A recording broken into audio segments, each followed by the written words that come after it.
want to thank our lecture sponsor, Gazette Newspapers, that makes this lecture series possible. And tonight, I'm very pleased to welcome Professor Douglas McCauley, who will discuss the past and future of animal loss in the ocean.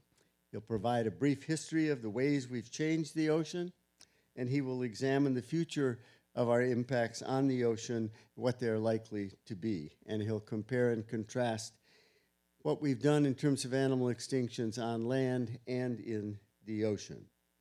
The research by Dr. McCauley and his colleagues will provide the basis for our next year's summer exhibition. This is a very important topic that he's going to describe to you, and we're working with him and his colleagues and also with the Art Center College of Design in Pasadena, and of course our other sponsor, or partner in this rather, is Tom Bowman of Bowman Design, who has worked with us on nearly every exhibit over the last decade or so. Doug McCauley's been very generous with his time and with his talent. Earlier this afternoon, we recorded a coastal conversation that will be broadcast to 25 aquariums, 23 of which are in the United States, 1 in Canada, and 1 in Mexico. And then we had a brainstorming session for about 2 hours to help us try to develop the storyline for this exhibit that we're going to have in the summer. Dr. McCauley is a professor in the Department of Ecology, Evolution, and Marine Biology at UC Santa Barbara. He's a Sloan Research Fellow in the Ocean Sciences and has a degree in political science and a degree in biology from the University of California, Berkeley. He did his doctoral research at Stanford University, where he studied the ecology of fishing and its effects on coral reef ecosystems. And he's done postdoctoral work at Stanford University, Princeton University, and UC Berkeley. His lab covers a wide range of topics, ranging from global patterns in marine life, wildlife loss, to the strategic planning of protected areas in the ocean. The work from his laboratory has been published in journals such as Science, Nature, and the Proceedings of the National Academy of Sciences, and it has been featured in media outlets including the New York Times, the BBC, Time, and National Public Radio. It's a real pleasure to have Doug McCauley with us. Please join me in welcoming him.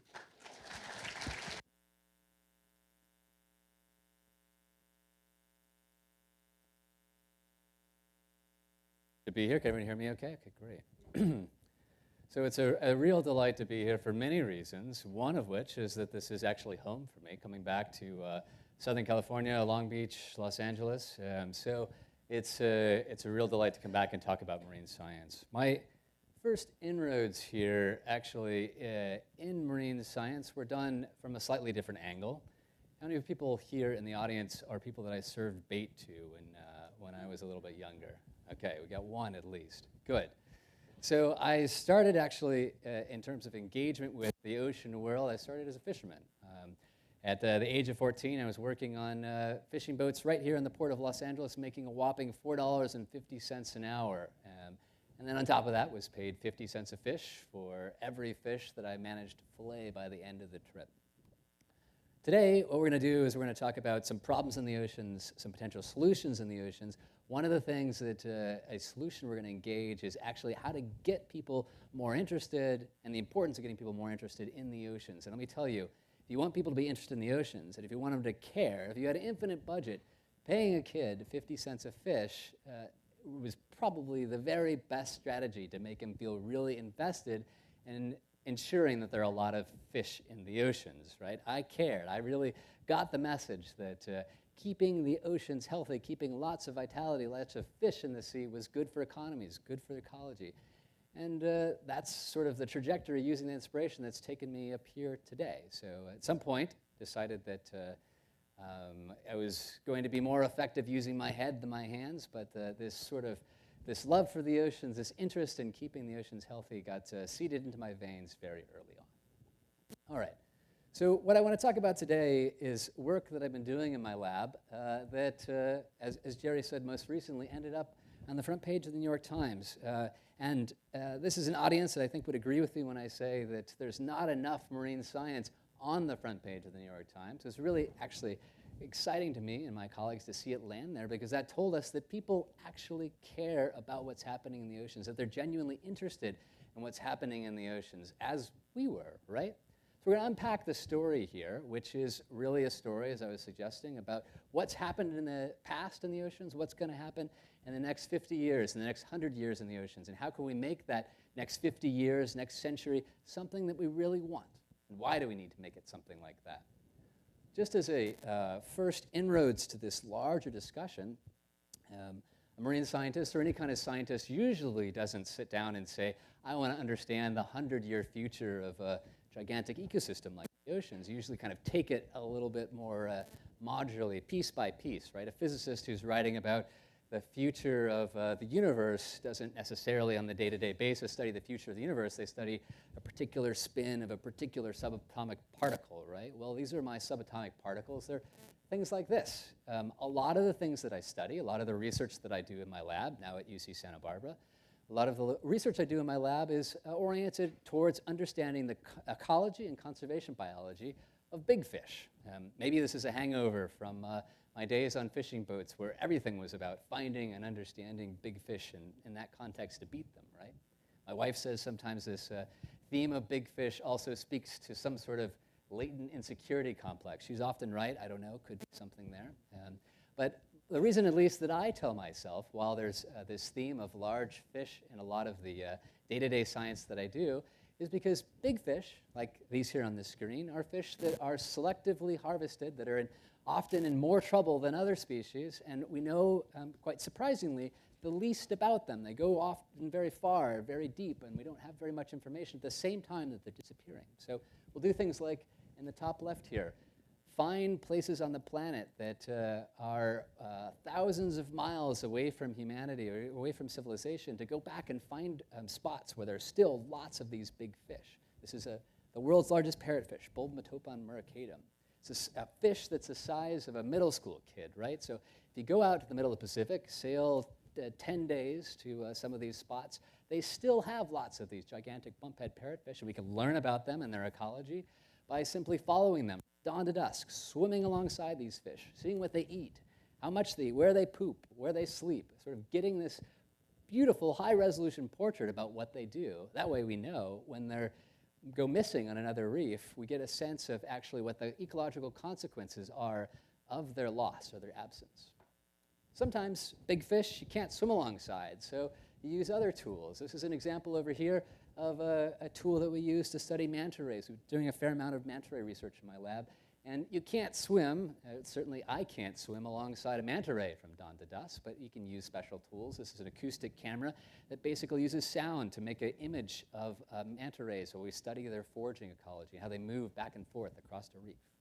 Or you use sensors if you can't follow a fish. These are sensors that we put on sharks to have them tell us their story. Every time the shark breaks the surface of the water, this sensor kicks off a satellite signal and tells me where it is and to some degree what it's doing. So this kind of, as I say, is the day-to-day basis of what my life is like as a marine scientist, learning these stories. But as I mentioned, a lot of these large fish are declining.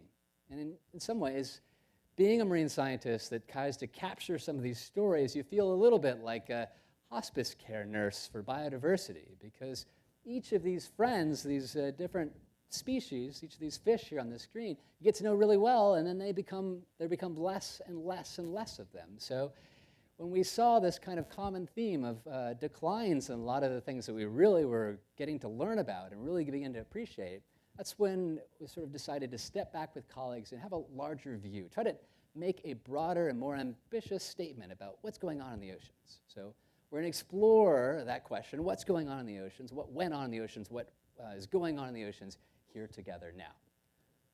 So how many of you here have heard of the term sixth mass extinction before? Okay. So the sixth mass extinction is this idea that we're changing the rates of extinction on land at incredibly high rates, that are above and beyond, or at least on par with some of the high rates that we've seen in some of the biggest mass extinctions we've ever seen on our planet. As the name suggests, six mass extinction. There are 5 other big mass extinctions that happened on our planet, some of them an awfully long time ago, right? Starting about 450 million years ago, right? We see the first of these big mass extinctions, and then we step through time seeing more and more. Some of these are major, right? The Permo-Triassic extinction, sometimes called the Great Dying, that really says it all, right? The Great Dying. 70 to 90% of the species on the planet went extinct during this extinction, right? Bad stuff. I heard a paleontologist talk about this, and he said, you have no idea how hard it is to drive 90% of the species on the planet extinct, and that happened in our history, right? Cretaceous tertiary extinction, another really significant extinction, one that my son, who's is a 3-year-old, absolutely hates, and most 3-year-olds on the planet absolutely hate because that drove the dinosaurs extinct, right? Well, again, we have all of these kind of scary events that are in this record of our Earth's biological history, and the idea behind the 6 mass extinction is that at least on land, and the idea, the data, the science that populates this notion of the 6 mass extinction is largely drawn from science that's happened on land in terrestrial ecosystems. The idea is that maybe we're seeing extinctions, maybe seeing the beginning of a period where extinctions on land are getting into this same realm, this same rapid rate of extinction that we saw during some of these scariest points in Earth's history, right? Maybe we are, on land, the new asteroid, right? Hitting the planet with such a force that we're actually driving species extinct as rapid as some of these major extinction events. Well, okay, so that's the story on land. We're here at an aquarium, right? We want to understand what the story is underwater. And that's the question that we engaged with my colleagues was, is the 6 mass extinction, is this rapid loss of biodiversity and species, is it leaking into the oceans? Are we losing species in the oceans at the same rate that we're losing things on land? Is the story for wildlife in the oceans better or worse than it is on land? And that's the story that I want to tell you today, the answer to that question, right? Jerry said this is a piece of science that we published in the journal Science. And as scientists are sort of apt to do, I'm unfortunately not immune to this. We take a very simple kind of observation and we garble it up and spit it back out in an unnecessarily complex way. Here's how we've done that here. This is also the summary for sort of what we're going to talk about tonight. Humans have had profoundly deleterious impacts on marine animal populations, but there still exists time and there still exist mechanisms to avert the kinds of defaunation disasters observed on land. What does that mean, right? Defaunation is a concept that's sort of like deforestation, right? Deforestation is the systematic study of plant life, particularly forests on land, right? You learn where you're losing the forests, and then you're better able to slow forest loss. Defaunation is the study of animal loss, right? So where is it happening? How rapidly is it happening? And who is it happening to? What this unpacking this basically says is we've damaged the oceans a lot. We haven't, and I'll show you, and haven't damaged them as bad as we've damaged things on land, and there's a lot of optimism. There's a lot of reason to say that there's an opportunity not to remake this same kind of bad damage in the oceans. So the good news is that this is going to be mostly an optimistic talk. We'll have to walk through some shadowy ground together, some darker roads to get some of that good news, but I promise to at least leave us on an optimistic note, right? So where does this optimism come from? Here, as the subheading says, scientists see a chance to reverse harm and save species. We'll do that. We'll look for the optimism together. But how does that jive with headlines that you might see if you were in the biology section of your university library? Headlines that say, coral reefs, sharks are collapsing, that the whales have been knocked down to only a fraction of what they used to be, that the oceans, particularly coral reefs, are in serious trouble in climate change. Where does this optimism come from? Well, it is, as I suggested, an optimism that derives from making relative comparisons. We're going to compare what happened in the oceans to what happened on land. It turns out what happened on land is very, very bad, right? The 6 mass extinction stuff is not good. So there's a lot of room to be looking for glasses of biodiversity that are half full if you're comparing that to the glass of biodiversity that you see on land. All right, let's look at and delve deeper into this comparison about impact that we've made on land and in the oceans. And there's many currencies to try to understand how we're shaping wildlife populations, right? Let's look at one. This is extinction, right? I've already been talking a bit about extinction. There are lots of other kinds of impacts and lots of different kinds of extinction. But let's consider global species extinction, sort of the go the way of the dodo. Every last individual is gone, species dead on the planet, right? Let's compare the extinction history for wildlife, for animals, on land versus the extinction history of wildlife in the oceans. So we're going to start back about 35, 40,000 years ago. And we're going to walk forward. In green are coded extinctions in land. In blue are coded extinctions in the oceans. And here's what we see. We arrive to a new continent, Australia. We see a blip of extinction. Humans arrive to a new continent, to the Americas. We see a pretty big spike of extinctions, right? You move forward, we're just about everywhere on the planet, and you see, particularly in the last couple hundred years, a major spike in extinction. And this big line up here, right? This big line is what we're talking about when we say maybe there's the beginning of a sixth mass extinction brewing on land. So that's the green story. That's the land story. What's going on in the oceans? Let's look. So a whole lot of silence out here in the oceans in terms of extinctions for a long time until we get to this section of the graph, the past several hundred years. If we just look at the currency of extinctions, there have been far fewer extinctions in the oceans than there have been on land. If you sum up all the extinctions that we have records of that humans were involved in, it comes out to, in about the last 500 years, so we take 50,000 years and shorten it just up to that last 500 years, you see about 500 extinctions on land. In the same time period, only 15 marine animal extinctions. We're looking at them here, right? These are the ocean's 15, right? The 15 animals in the oceans that we thus far have been responsible driving extinct. So that's a really good piece of good news, right? That there are only 15 versus 500. I'll throw in an important caveat, which is, as you can imagine, it's a whole lot harder to study extinction, or study anything in the oceans for that matter, right? You have to dive in and use all sorts of complex technologies to be able to even see the most simple things happen on a coral reef or in a kelp forest. It took us 73 years to find the Titanic, right, under the water after that was lost. That's one of the, at the time being, one of the largest ships in the world, right? It's almost certainly the most famous ship in the world, and it took us 73 years to find this gigantic thing on the bottom of the ocean. So if there's an obscure shrimp out there that we've driven extinct as a result of bottom trawling or something, it's going to be really hard to see. So I offer this up. I really think this is real, that it's just plain harder for us to impact the oceans, and we'll talk about that. I think it's real that there are less extinctions in the oceans, but we should be a little bit cautious because it is so hard to detect and study extinctions under the sea. Okay. What about where this risk lies? We have 15 animal extinctions, but if we want to be more than just curators of the past and trying to figure out who went extinct, if we really want to intervene in extinction, we want to know who's kind of being pushed right to the threshold of extinction. That's what this plot is about. It's about showing us who's at the most trouble in the oceans, right? Which of ocean animals are in the most risk. And there's a couple interesting things you can pull out.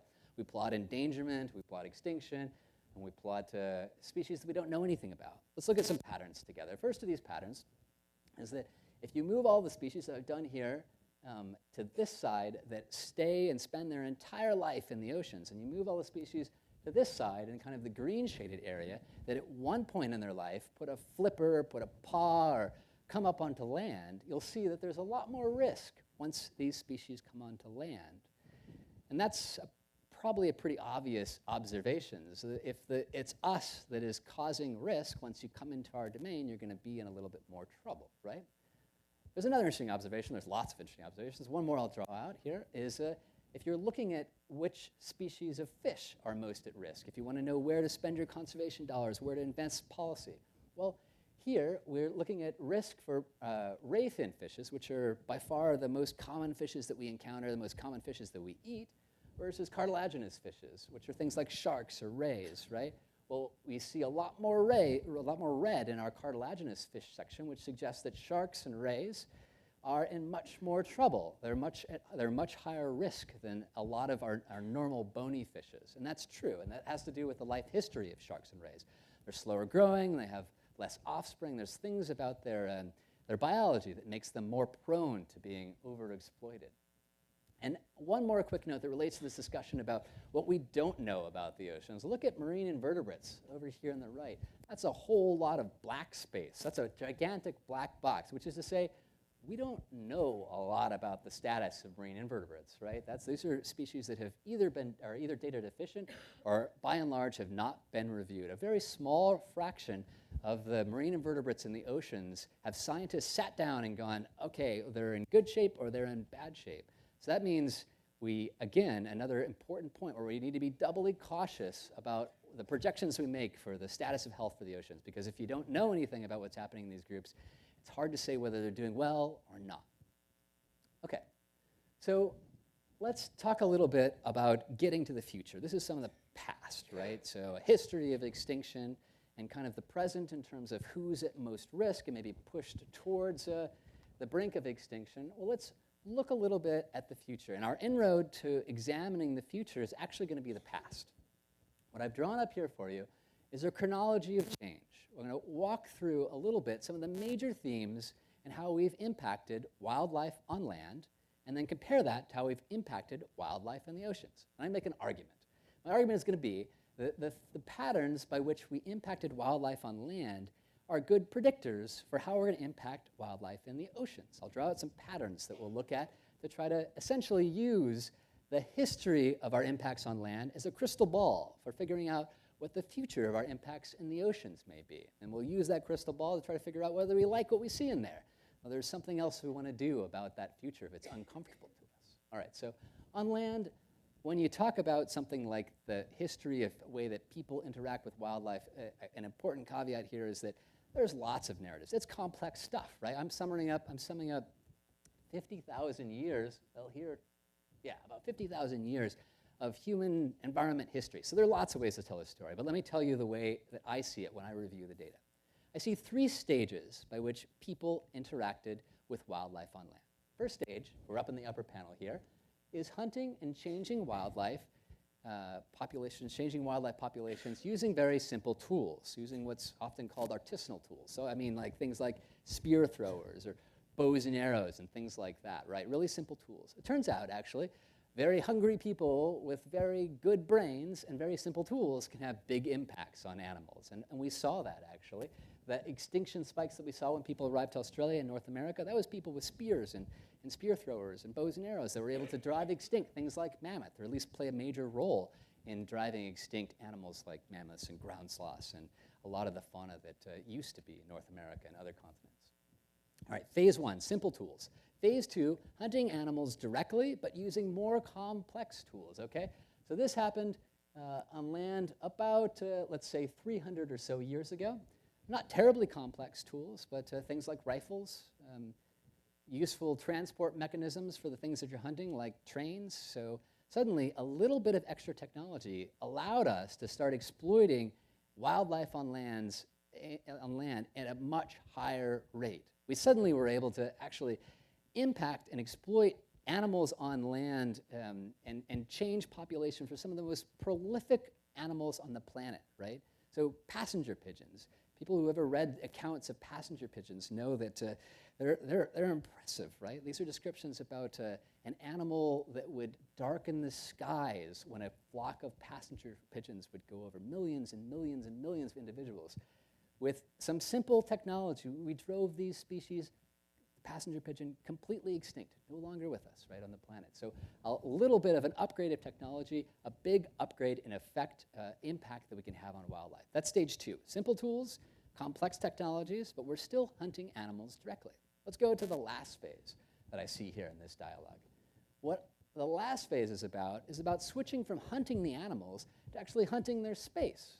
Instead of trying to impact animals, we start impacting habitats. We want the same real estate that the wildlife want. We want the resources that are on this space to build our cities, to power our factories. When industrialization of land really ramped up, we needed a lot of stuff, we needed a lot of space, and that pushed us into kind of a new era of relationships and a more impactful era of relationships with wildlife.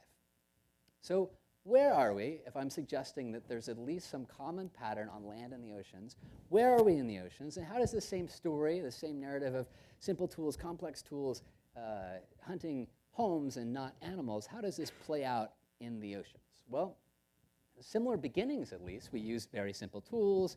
We've been fishing in the oceans for a long time, probably about 40,000 years, perhaps a bit longer, at least using simple technologies like fish hooks. There's fish hooks that are that old that we find. So we've been using these simple tools for a long time. It took longer for us to get into the second phase of using advanced technologies to hunt animals directly, this sort of phase 2, but we definitely got there. That happened about, for us in the oceans, about 75 or 100 years ago, really intensified after World War II. So World War II was a period where we were doing all kinds of invention and innovation with maritime industry. Why? Because we needed to win the war, right? So we were doing a lot of important stuff, technologies that were innovated that basically got repurposed into the business of fishing and allowed us suddenly to fish with a lot more proficiency. Sonar that we developed to use to find submarines, we then turned over and put to use trying to find fish. Diesel engines that moved boats faster and farther into the ocean that we once needed to be able to get away from the enemy, we then used to get out further and to access new fish stocks, right? So there was this intensification of new technologies in the oceans that happened later in the oceans than it did on land. And that makes sense, right? It's just as I was saying, it's hard to do science underwater, find that last extinct obscure shrimp. It's harder to do harvest in the water too. It takes much more technology. We have to, we're essentially a land animals. We need a lot more complex technology to go in and to hunt in the oceans than you need on land. Okay, so that's the first 2 phases. We see the history a little bit pushed back in the oceans. How about this third phase? This kind of industrialization of use of space. When does that begin? Does that begin in the oceans? And that's what I actually want to all together have a look at with a critical eye to see if we're headed towards that third phase. Are we headed towards what we might call an industrial revolution in the oceans? Are we headed towards a new phase where we're not just trying to catch fish for dinner, we're trying to use ocean space in a new and a different kind of way? So let's look at some data together and let's form our own impressions about where we are. Before we get to that, it's really important to actually understand the consequences of your answer to this question. Are we headed towards a marine industrial revolution? So remember, I described on land this shift. It occurred about 1700s, 1800s when we moved from hunting animals to using space. So that happened, as I said, about the industrial time of the Industrial Revolution. Well, guess what happened to extinction rates? Let's look at extinction rates, right? On the y-axis over here, we see extinction rates. So they really start to take off right about this period. When we switch to using space rather than hunting animals directly, we see the arc of extinction just go way up in an uncomfortable direction, right? That kind of makes sense, right? If you're hunting deer in a forest, you're certainly going to impact the deer, but if you're hunting forests, you're going to impact all of the species that are in these forests. So when we switched into that third phase, it makes sense that we see an associated spike in extinction rates, right? What's going on in the oceans? Well, this is another view of the story we've already talked about. Pretty quiet, not much going on. We're comfortable, I'm at least very comfortable with how this curve's looking. There's not much extinction, and we don't see any suggestion of this spike. But here's the question. If we're switching, if we see any evidence of switching towards an industrialization of the way that we use space in the oceans, is there any risk that we could see this same kind of spike happen in the oceans as we once saw on land? So let's keep that in mind in terms of the significance of forming your answer about, are we headed towards a marine industrial revolution? So in order to engage the question about are we making this shift to use ocean space in different ways, let's look at how we're affecting habitats, not just species, but habitats, all right? Coral reefs, right? Some of the most speciose habitats on the planet. There are some coral reefs that harbor over 1 million species, right? That's amazing, right? That also means there's a big liability. If you have this gigantic ecosystem that has so much species richness in it, you want to make sure it's healthy. Well, there's a lot of noise in the record for what we see happening to coral reef cover around the planet, but by and large, loss rates are going up and up in a relatively short amount of time. This is just the past 15 or so years, right? And we see a pretty pronounced loss in the middle of all that noise of coral reef outside of marine protected areas. So that's a little bit disconcerting. Let's look at another habitat to see, again, if we can see any of this signature of us damaging ocean habitats, damaging ocean space. How about mangroves, right? They're a little bit off our radar in a place like Long Beach because it's a tropical habitat, but they're in many ways similar to reefs in that they harbor thousands and thousands of species. They're kind of like nursery habitats for ocean animals, particularly for coral reef animals. A lot of things that end up on the plates, particularly in developing countries, that most of their food, a lot of their nutrition comes from the ocean. They're the nurseries that basically source out that nutrition that comes back to these plates. And unfortunately, the story for mangroves is equally scary and equally disheartening. Mangroves are one of our most endangered ecosystems on the planet. It's well reflected in the summary that the summary data that we plot here for you on what's happening to mangroves. How about another habitat? How about the open ocean? Can we damage the open ocean? You'd think that it could make sense that you could damage something like a fixed habitat like a reef, but how do you degrade or damage blue water space? Well, unfortunately, we can do that too, and we do that through at least one mechanism, creating dead zones. So dead zones are created in the ocean when you end up sourcing too much nutrient pollution into the sea. What happens is we over-fertilize inefficiently, just dump lots of fertilizer into some of our agricultural lands, and that washes down into rivers, and that washes down the rivers into the oceans, and then that same fertilizer does the exact same thing that does to a cornfield in the oceans. It causes plant life to explode and grow really rapidly. Now, if you've fished out a lot of your herbivores at the same time that you're throwing in a bunch of these fertilizers on the plant life in the oceans, and these are phytoplankton, these are the suspended tiny plants that live in the ocean waters, they explode as a result in number. And if there's nothing to eat them, they just sink down to the bottom of the ocean. They start sucking up as they decay all the oxygen in the ocean, and that's what creates this dead zone. If there's no oxygen, there's no life, right? Unfortunately, these dead zones have also increased over time, about the same block of time very recently, about the same kind of alarming rate. All right, so as we examine these patterns that may or may not be causing us to begin to consider whether we're headed towards a marine industrial revolution, we've seen the change. Let's look at potential drivers. Is there anything new happening in the ocean that might suggest that we're bringing online new industries, that we're doing new things that are changing the way that we engage ocean space? Let's look at some examples together, okay? So how about marine mining? Historically, we haven't mined in the oceans. The same way that it's hard for us to fish in the oceans, it's really, really hard to mine in the oceans, and that's made it just too expensive to try to do any of this in the sea.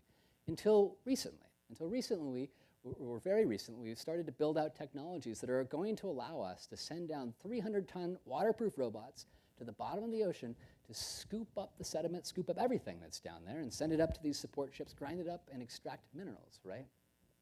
So this is brand new. It's not, in fact, even happening yet. Probably will begin in the next 2 years, but what we can look at is a pattern in terms of how many contracts we've issued for these seabed mining claims. And I think it's fair to say that if we issue a claim and if someone's exploring a claim, we're exploring it with intent to mine. Well, the intent, at least, as a motivation for what we're going to potentially do within the next decade, suggests there's an increasing interest in marine mining. This is a complex one. There's actually going to be a lot of complexity that we won't be able to fully unpack, but I'll give you some feeling of the complexity here. You know, it's easy to sort of think, well, we should just say no to marine mining. In my pocket, I have a phone, probably most of you do. There's a lot of minerals rare earth elements that we use in our phones and our hybrid cars, other technologies, that you get from the bottom of the ocean. So it's a little challenging to think about what the right way is to engage these new industries, but it seems, at least, that we've found evidence here of at least one industry that's increasing in a brand new way in the oceans. How about marine energy? Typically, we don't build power plants in the ocean, or we haven't, but now we're getting more and more aggressively into the future, into the business of building power plants in the oceans. There's lots of different sources of power, and I should say here, just like the same kind of complex caveat that you'd add to marine mining, a lot of this ocean power isn't bad stuff, right? We're going to talk in a second about global warming, about climate change. That's driven from over-reliance on fossil fuels. Well, here's a wonderfully carbon neutral or sometimes totally carbon-free way of producing energy, right? And in this case, we're collecting marine wind by putting in these marine wind turbines. In other cases, it's tidal energy. In some cases, it's actually wave energy. Well, from a wildlife's point of view, it adds some complexity for us. It's great we're getting this carbon-free energy, but from wildlife's point of view, it's a whole lot of new human hardware that lands in the ocean. They're not used to having power plants be built in the oceans. So it's something that I think we want to put on the table when we think about the future of a potential marine industrialization. Same trajectory we see for growth in some of these other sectors, at least in the growth in the sector of marine mining, we see in offshore wind energy. This is, by the way, none of this is happening in the United States, except a few experimental projects that are going forward on the East Coast. We don't have a single wind turbine in all of the United States. This is all happening elsewhere. All right. How about another driver, at least in terms of patterns by which we may not be hunting, but changing ocean space? How about traffic, right? Well, traffic is increasing in the oceans the same way it's increasing in a lot of parts of our lives, right? And traffic in the oceans brings a lot of the same problems that it brings to wildlife and other sectors. There's ocean roadkill. We have ships that will run into things like blue whales, right, or other kinds of whales. They pollute both the air and the water. They're also incredibly important to economies. Now, you can't say that growing up in and around San Pedro, right, where half the kids in my high school class, their families and their dinners came from servicing these vessels, right? And the shoes and the phone that I talked about all come through this commerce. But it's important for us to be aware what's happening in terms of this footprint of humanity in the ocean. And what's happening is here again, familiar story, a dramatic increase in our human presence, at least in terms of commerce and shipping in the oceans, right? So if we return to this question, it seems, at least to me, that there is some evidence that we need to be thinking carefully. We need to think almost prospectively. That is, maybe this is just beginning now, but what's it going to be like in 10 years? What's it going to be like in 50 years? What is it going to be like in 100 years? Do some of these patterns that we're seeing now give us some inroads to what the future is going to be like in the oceans? And of course here, if we're headed towards a future that looks more like this, then we need to consider what the ecological consequences of that are going to be. Now, as I said, we don't want to say absolutely no to this stuff. We need this energy. We're going to need new food from the oceans, from aquaculture projects. We're going to need all these products that help fuel development and industry. But there are clean ways, there are smart ways, and there are dirty and there are unintelligent ways to engage this growth. If we can actually get our heads around some of this transition, if it's actually occurring in the oceans, then we can get ahead of it and we can plan it out. We can thoughtfully engage this new growth and try to allow it, foster it, and yet still make sure it doesn't step onto in a deleterious way, in an unhelpful or unwanted way on the future of biodiversity in our oceans, right? The folks in the New York Times describe this as us potentially sitting on an extinction cliff, right? So remember, things look pretty good now, but maybe we're sitting on a cliff, a period in which the next 100 years could be about dramatic change in the status of wildlife in the oceans. Well, I think a good way to think about this is just that. Like, a cliff is both a beautiful and a scary place, a good and a bad thing. You go to a cliff, right, with your date and a bottle of wine because the view is really good, right? But if you ask a person who's falling off a cliff, they would have a very different view of the potential benefits of being close to a cliff, right? So right now, maybe we're just sitting on that cliff, which is a positive thing. But it's important for us to understand how precarious this good news is, right? Okay. I kind of want to return to some of that good news, though, because, as I said, we walked a few shady streets together, and I think we deserve to actually step back and, again, have a view at where some of the good news might be. First, we've already talked about this. There is less extinction in the oceans. That means that there are more of the raw building blocks in the oceans for us to work with. That means that if we want to rebuild some of these biological structures that we may have damaged in the oceans, we just have to pick up the pieces because the pieces are still out there, and we can start doing some of this reconstruction. That's really different. If you lose a lot of species, you can't necessarily rebuild ecosystems in the same way. So this is really important that we have far less extinction in the oceans. Let's look for another really good piece of news. A lot of species in the oceans, they're also in many of the same places that they used to be, and that's really good news. So these are all terrestrial animals, and what I'm plotting for you here is the percent contraction of their range. And blue are our marine species. So by and large, terrestrial species, their ranges have been contracted a lot more than species in the oceans. Let's just pull out one example, right? So Asian tigers, right? This is an incredibly endangered terrestrial animal. It used to use a space, it was across a lot of Asia, right? And in the past several decades, the past 50 years, the range of the Asian tiger has contracted by 95%. Went from being something like this to being something like this, right? That's not very good for the future of a species. Well, in the oceans, if we take the tigers of the oceans, tiger sharks, they're still out there in almost all of the same spots that they used to be, in almost all of the same oceans.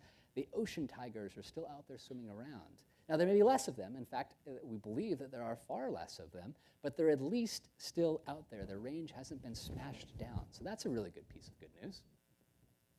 How about size? And I told you I'm a little bit infatuated with size. So how has the size structure of life changed on land and in the ocean, right? Okay, so this doesn't really do the justice to the impact of the change. What I'm plotting for you here is a size distribution of animals in red. These are mammals on land during the Pleistocene, and in green, the size distribution of terrestrial mammals today.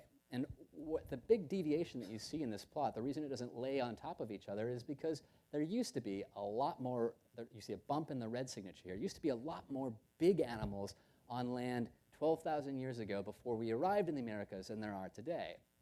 You could have gone out into the hills around Long Beach, up into the hills of Los Angeles, and you could very easily have seen a scene like this. In fact, if you go to La Brea tar pits, they'll reconstruct very evocatively these kinds of scenes for you. Saber-toothed tiger, short-faced bear, camels. We have camels in America, did you know that? Mammoths lurking there in the background, right?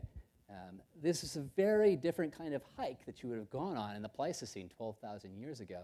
And this scene, if we fast forward to a modern view of Long Beach, looks wholly different. And one of the major changes, of course, is that life has been compacted into much smaller forms, right? That little bit of blip in the overlap that I showed you and that red line and the green line for terrestrial mammals, that's really what it represents, a major shift in the loss of big species on land. How about in the oceans?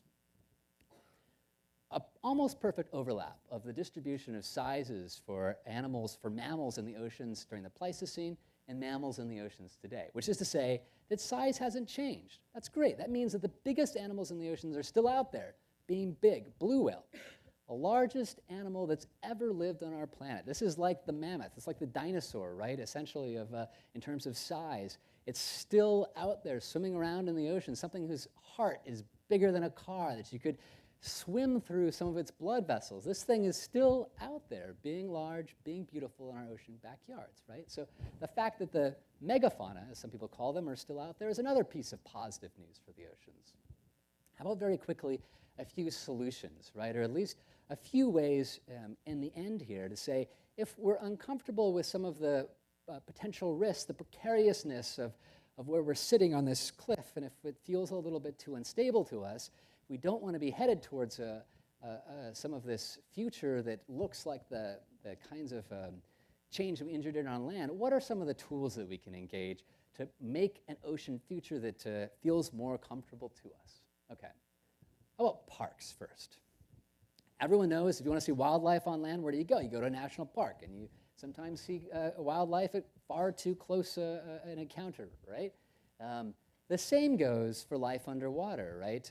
The bears and the elk and the deer of the underwater world are more common in parks, and they thrive inside these national parks, marine protected areas we call them, right?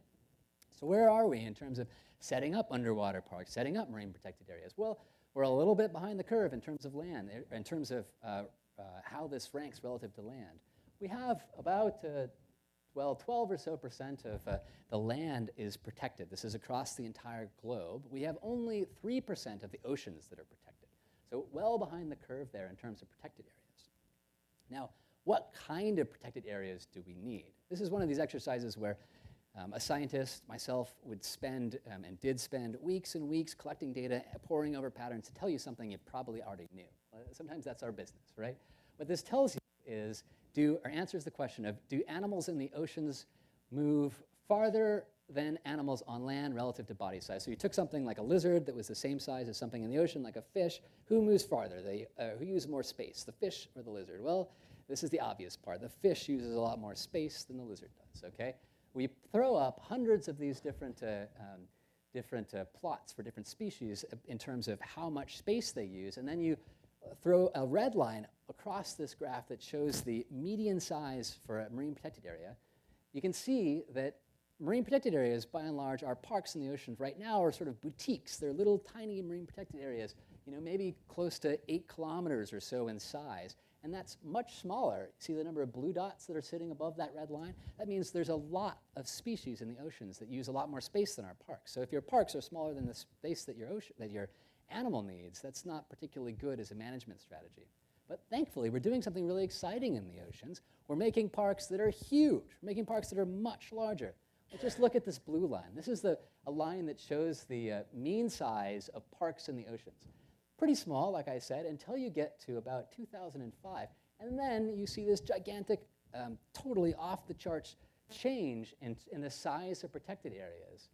8 marine, this is actually out of date, 8 marine megaparks announced in the past 5 years. This is actually a happy piece of having science that evolves very rapidly. When I was doing the summaries for extinction records, I have to keep going back and adding new numbers because there are more extinctions, at least on land.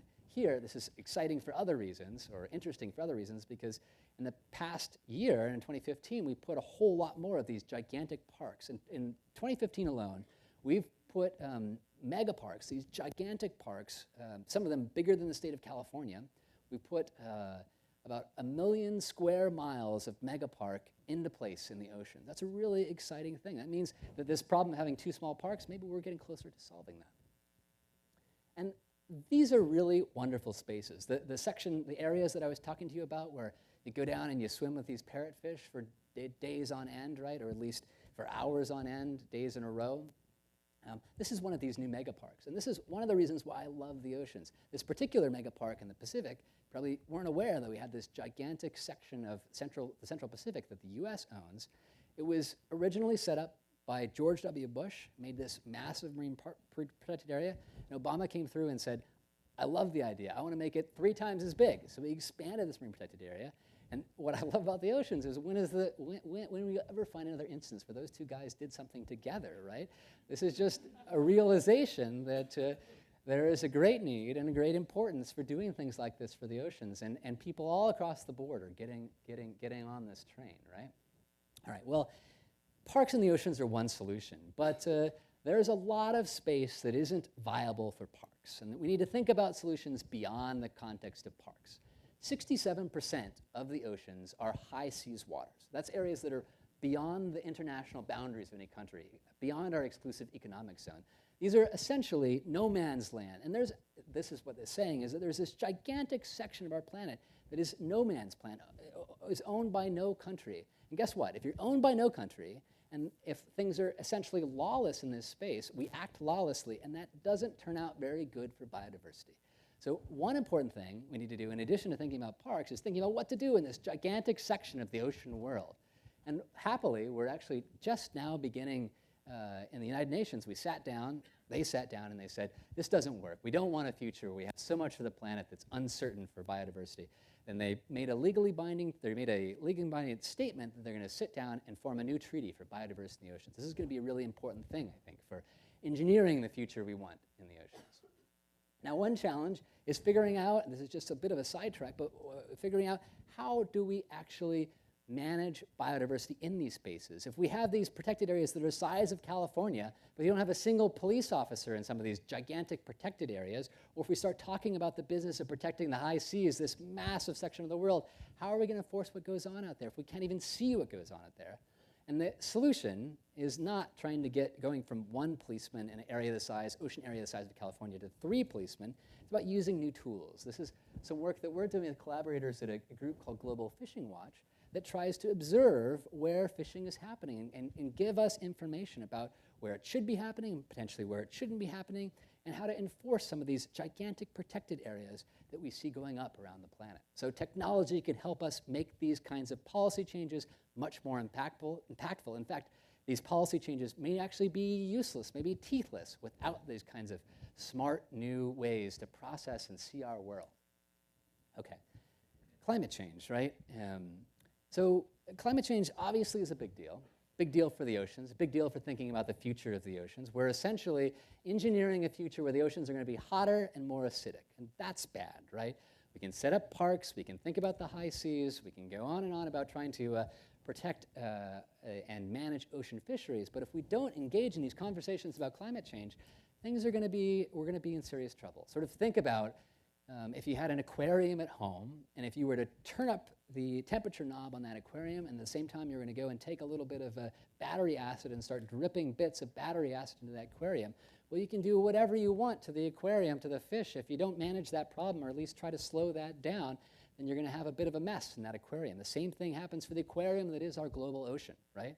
It's not necessarily about trying to radically alter everything we do in our world and our industry to try to stop climate change. Stopping climate change is sort of like, you know, you're tossed a rope from a freighter that's coming into dock here in the harbor, and you try with all your strength to stop it. You're going to go right into the drink if you try to do that. But a bunch of us doing a little bit of work on a lot of ropes can slow this thing down, right? And that's what we need. Some colleagues, actually, some of the colleagues in the science paper have studied adaptation in marine animals, and in fact, corals, in fact, that are some of our most sensitive animals in the oceans to acidification and to climate change, and find out that if we can just buy ourselves, buy corals, buy ocean wildlife, a little bit of time, they can adapt. Or some of them can begin to adapt. So it's easy to get sort of buried in the discussions about climate change when you're thinking about futures for something as important as the oceans. But I think it's really important to sort of step back and talk about making meaningful change and buying time for marine wildlife. And obviously, next week in Paris, we have this wonderful global convention that's getting together to actually have this discussion about the future of climate change. So we should all sort of keep our eyes on that process. Now, how about things that we can do? A few very, very quick things that we can do in our own lives. Things like a conference that's happening in Paris with global leaders for climate change seems like it's not something we can engage with. And to some degree, it's harder for us to engage in that process. What can we do in our daily lives? Well, here's 4 things. First, if you're looking for a happier future in the oceans, think about sustainable seafood. The most treacherous part of your supermarket experience begins in the seafood section, right? If you go into the steak section or the meat section, you're not going to find a rhino steak. If you go into the seafood section, there's not a bad chance that you could actually turn up a rhino of the ocean or a bald eagle of the ocean sitting there as an offering in the seafood section. It's really difficult to navigate what's a good choice versus a bad choice. Well, groups like the Aquarium of the Pacific actually have really wonderful information that helps you navigate those treacherous waters and choose the green species. Marine plastics. All of our lives, in all of our lives, we're major consumers of disposable plastics, plastic bags or straws or whatever it is. There's 5 trillion pieces of plastic we've estimated in the ocean. That's a T, 5 trillion pieces of plastic. That's not good for animals in the ocean. So anything we can do in our daily lives to cut out a few pieces of plastic means that there'll be less plastic headed to the oceans in the future. Your carbon footprint, as I said, it's not necessarily about trying to engage a legislator in Paris, but about thinking about decisions you make in your own life. If you ride your bike to work 1 day a week and you save 1 gallon of gasoline, maybe by cutting off an errand and by walking instead of driving, 1 gallon of gasoline equals 20 pounds of carbon dioxide. For the billions of people that are on the planet, that adds up to a whole lot of carbon dioxide saved. So we can engage, even with something as big and scary as climate change. And then this bit, as I promised you, how do we actually, beyond paying kids 50 cents a fish to get out there and appreciate the oceans, how do we get younger generations engaged? Well, of course, we're in a mecca for that right here, right? This is the business of the aquarium, is about getting people in to unpack this kind of scary world of the oceans. The oceans are sort of like this big blue desert. It's pretty intimidating, right? It's salty and scary, but underneath there's this rich collection of beautiful stories, of beautiful animals, of amazing biodiversity. And it takes some talent, some effort, and some thought to get people's head under the water and get their heart under the water and begin to tell some of these stories. It's going to be a very important part of the solution. Probably a lot of you here in the room are already engaged in that process. So to wrap things up, in terms of optimism and opportunity, it's worth just sort of reflecting again where we are on land and where we are in the oceans, right? California was once what we called the Wild West, right? We're wilder potentially on other metrics, but certainly not wild in what the original folks that coined that term meant, right? This is the Wild West, right? We've paved over the Wild West. Now, there has been a lot of radical change on land, but in the oceans, we retain a lot of amazing wildness, right? You could, and I did when I was a kid, probably a quarter of the people in the room do the exact same thing. You could jump on this very freeway, you could drive out to the coast, you could pull a mask and a snorkel out from your trunk, dive into the water, and suddenly you could be in a truly wild world, right? A world where you could, if you're lucky on any given dive, you could see a 500-pound fish swim by you. Again, this is something like a mammoth that's still extant, still alive in the oceans. If you surface for a breath, you might hear the exhalation, if it's the right time of year, of a gray whale, like a 30-ton gray whale heading back north with a 20,000-pound calf. This is like going back into the most wild parts of our history. It's still there, alive, only 100 feet off our coast, right?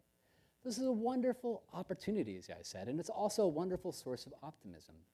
When we look at some of the ways that we're changing our use of the oceans, some of the ways that we may be heading into engaging the oceans differently in the next decades, the next century, it's critically important for us that we think carefully, that we use science, that we make smart decisions that create a future that is every bit as wild in decades, in a century down the road as it is now. We need to hang on to this wildlife for ourselves, for other 14-year-old kids like myself that are out there fishing, for all of your grandkids. So it's a wonderful opportunity, an immense responsibility, but the exciting thing is it's still right there in front of us. I think that's where I'll finish.